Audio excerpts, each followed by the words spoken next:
Today, I'm extremely proud, extremely happy to be able to present Riccardo Osti, who's one of the founders of Wonderflow. Wonderflow went through the Rockstart program in 2014. Back then, it was very early stages.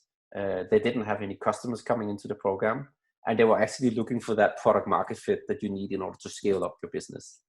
Now, only a demo day, Riccardo was smart enough to do some preparation, and in a design, he was able to present what he called the Wonder Board, and he brought this slide to demo day.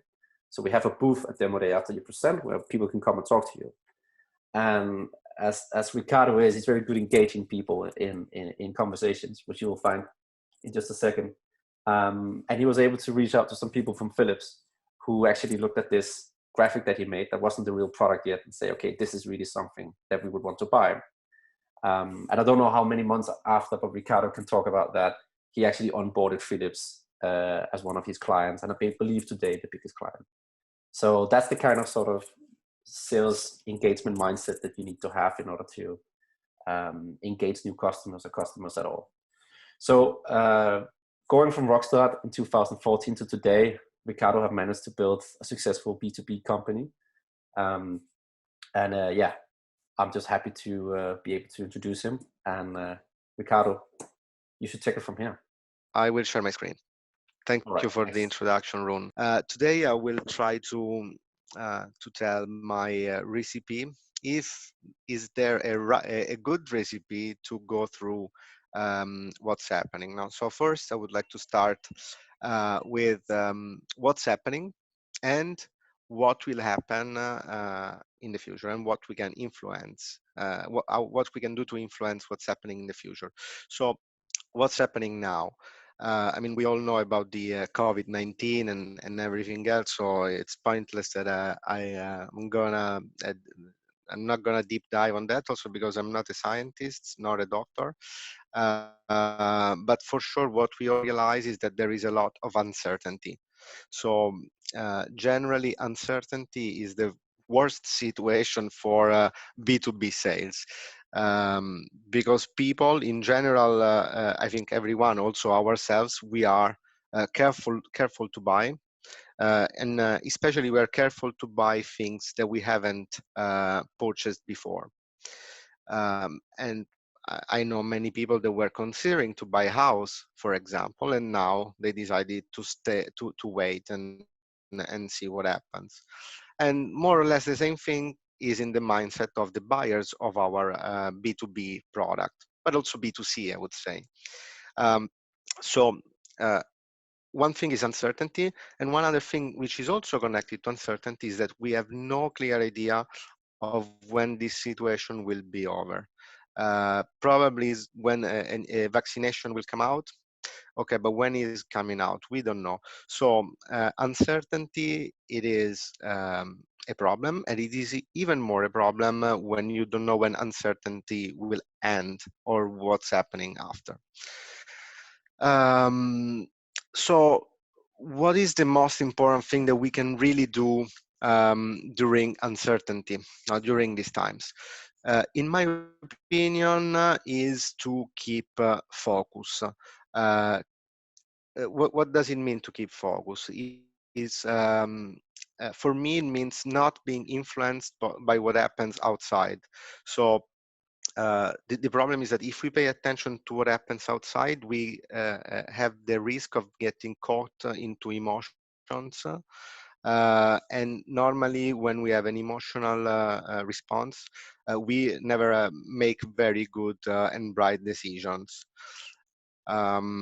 It is not easy in this context not to be influenced by what is around us and what we hear. Maybe I can imagine that many people in this conference, like myself, are expats, or we have relatives or other people in other countries. Here also what happens somewhere else. If we pay attention to this, and if we mix this with business, with what we do daily, this is going to be very difficult. I ended up myself some days ago in a conversation on LinkedIn where at a certain point I started to blame the government, kinds of institution. I was sharing negativity, things that I never do, and and I never do them also because I don't have any social network apart from LinkedIn. So it is not absolutely not myself. No? So it's very important to be able to keep everything outside and just focus on what matters, which is growing ours. So what can we do in B2B sales during a working from home crisis period? I would start with what we already know. And what we know for sure, it's the foundation to decide what we want to do next. No? So I think the first thing that is for sure is that there is a budget problem for customers that may purchase our product and that they see their budgets frozen. It is true for many industries, and there are certain industries that have been reached dramatically by this crisis. You can think of airlines for travel and transportation, tire manufacturers, car manufacturers, no, and these industries, of course, are never going to buy any of your products. So it doesn't really matter what are you selling and what's the pricing, they're not going to buy. Some others, they face different impact of the COVID-19, but still they may be waiting to buy something new. The second component is personal problems. So normally, and I know this very well because we only sell to the enterprise, normally you have always to convince a human, someone like us, to take the risk, let's put it in this way, to take the risk to try to buy your solution. Why is it a risk? Because if you are working at IBM, at Oracle, or at any other global player, widely recognized as a leader, as an institution almost, if you, as a customer, if you buy a product from them, you in the end can never go wrong, because you can always say, hey, come on, I bought IBM.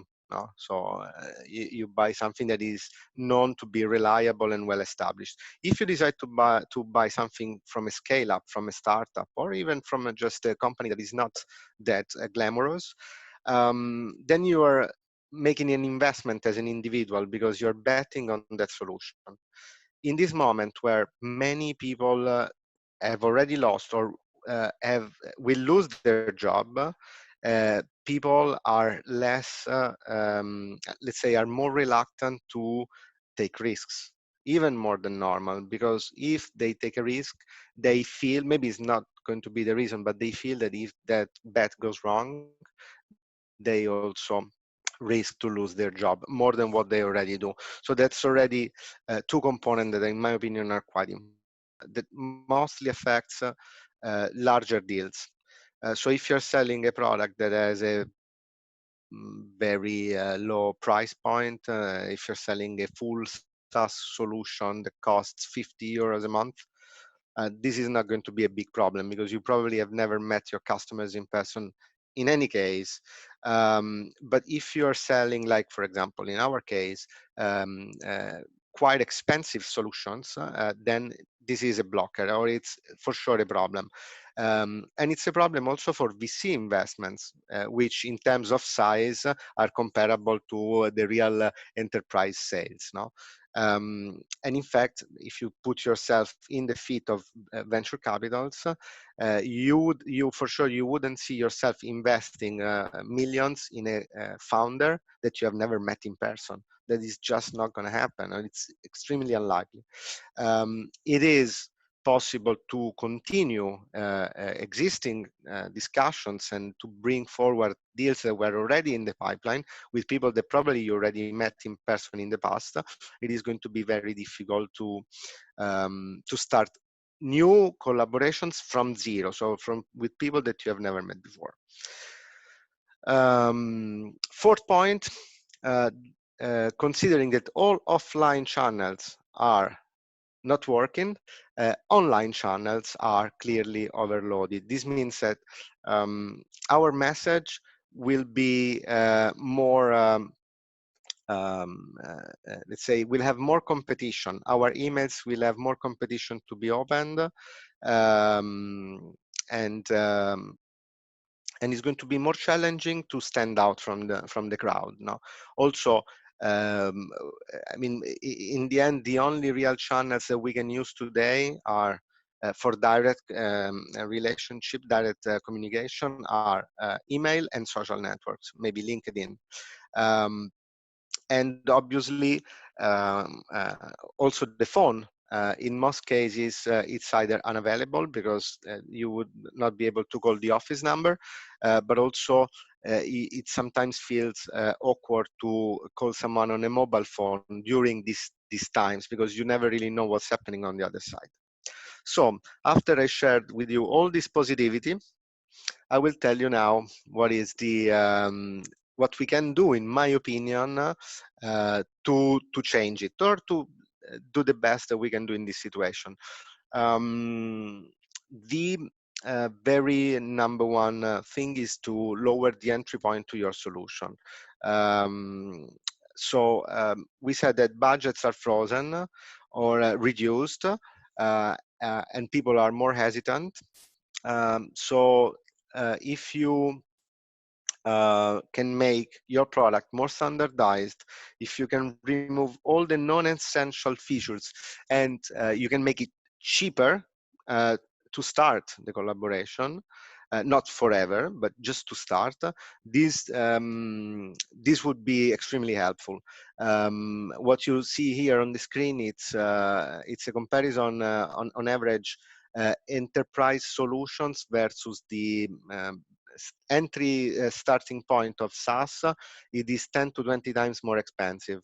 So let's say if you pay $100 a month for a SaaS solution, normally you pay at least 1 or 2K as an entry point for an enterprise solution. If you can standardize that enterprise solution, remove all the customizations, all the unnecessary things, you may be able to give it for 100 euros a month. It is going to be probably in the future more difficult to scale it to high tickets, but at least you can start the collaboration. And that this is extremely important. Also because uh, budgets, as we said, are frozen, but they're not, in most cases, they're not deleted. So they will become available later on, maybe at the end of this year or early 2021. And that's where we want to be in the right position to leverage on these new budgets. The second point is that we said people are reluctant to buy new products because they're making they're afraid of making mistakes and risk their jobs. No, um,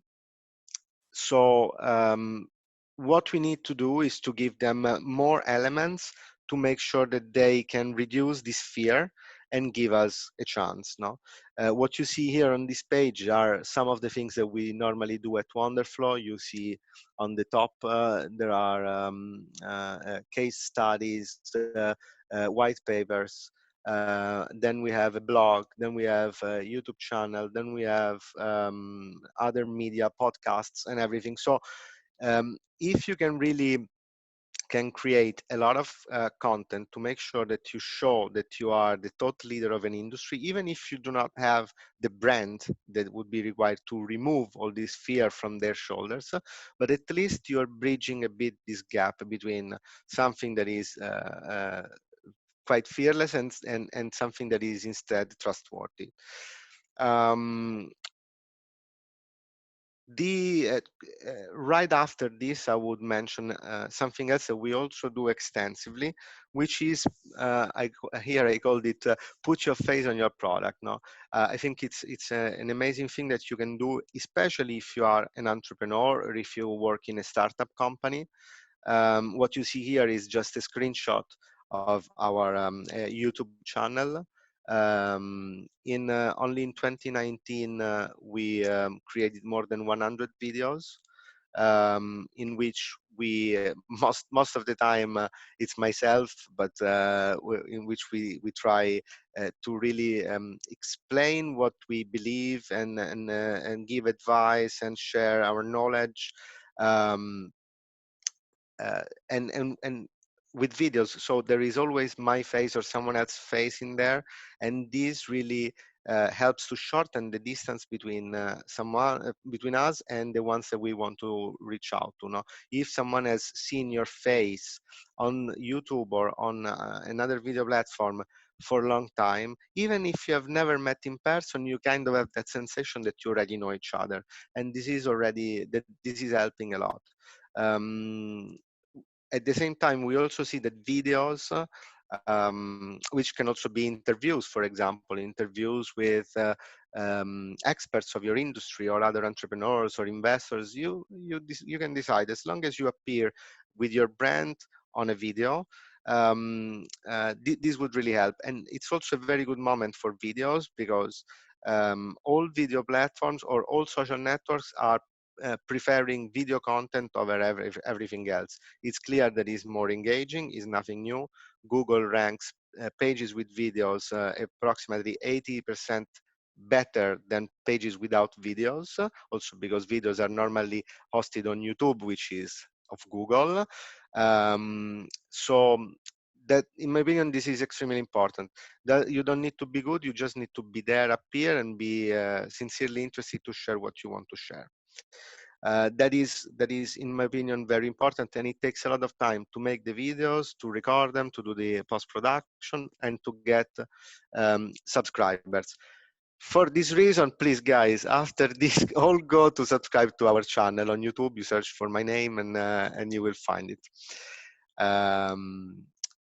Then but of course it's good, because someone that wants to know more about your platform that he didn't know, they can always refer to that channel, and they can watch that you've been there for a long time, and you've been done so much, and that you always be there with your face. Very important. So to sum it up, these points, and then I have also a bonus point. It is very, very important to reduce the remove the barriers to enter in a collaboration with you, which can be, for example, reducing the price or making it available or standardized, removing all the complications to facilitate that first spark, the first initiation of your relationship. It is extremely important to create content that shows that you are professional, that you are the expert in the industry, and white papers play a great role in that. Or like, the more scientific you can get, but still remaining commercial, the better it is. And lastly, visual content, videos in which you put your face. So no product videos, no demos, no, it's just your face and talking about what you know better. That is extremely relevant. And of course, interviewing others or experts, or participating in calls like the ones that we are doing right now. This is a great example of how you can build trust in people that would be maybe a bit more convinced to invest in your product, even if in these challenging times. So, and of course, sorry, the goal here is to gain a priority on their in their to-do list. So when they have money available, you need to be on top of their mind. Now, when they want to do something new and they finally have budget anymore, or when they are able to convince their boss to invest something, you want to be on their priority list. That's what you have to conquer by doing these things. And then last thing is that you can do something to help others. Of course, this is a bonus, because we are normally now in a situation where it's difficult already for ourselves, but it is when we go through difficult times that we can always do something for someone else. And uh, following up on this, Don't visit the website now. I just put it here for a reference, but this is something that we have done recently. It's just an inspiration maybe for you to do something similar in a domain that is more familiar to you. No? But when we saw what was happening with the COVID-19 and everyone working from home, we asked ourselves, what can we do to help companies in these unprecedented times, no? And obviously our technology, which is for customer feedback analytics, was not very helpful for many companies. I mean, it's helpful, but it's still our normal product. No, it wouldn't have been something any new. And so what we tried to do was to adapt our AI to interpret employee feedback instead, so that companies could stay more connected to the employees during these difficult times. So what we basically did is that we just spent some weeks of our developers and linguistics team to create a new version that everyone could use. And to let's say better understand what employees needs are today, and hopefully, and that's why you do it in the future, when everything is over, then maybe decide to become paid customers. Why do I say paid customers? Because since it's something with a social impact, we decided to do it, to give it for free. So it's basically, if you guys have a company with 50 employees or more, you can register and you get access for free, at least for this year. So if you look at this example, you see that we merged together some of the points that I mentioned earlier. We removed the barrier of starting a collaboration, because from a very expensive enterprise solution, we are moving to zero. It's free. And we build trust with people that that have months to get to know us and to trust our quality, our professionalism, and eventually we will be for sure on top of their mind when budget becomes available for also for our standard product. No, and that's the most important thing. It's like this is, of course, we are not going to make money this year from Wonderwork, but we will be in pole position to get new customers and new valuable relationship in as soon as budgets become available again. So instead of doing nothing, I think it's always good to work with to develop relationships that maybe are a bit less profitable today or in the short term, but really put you in the pole for converting them into big deals later on.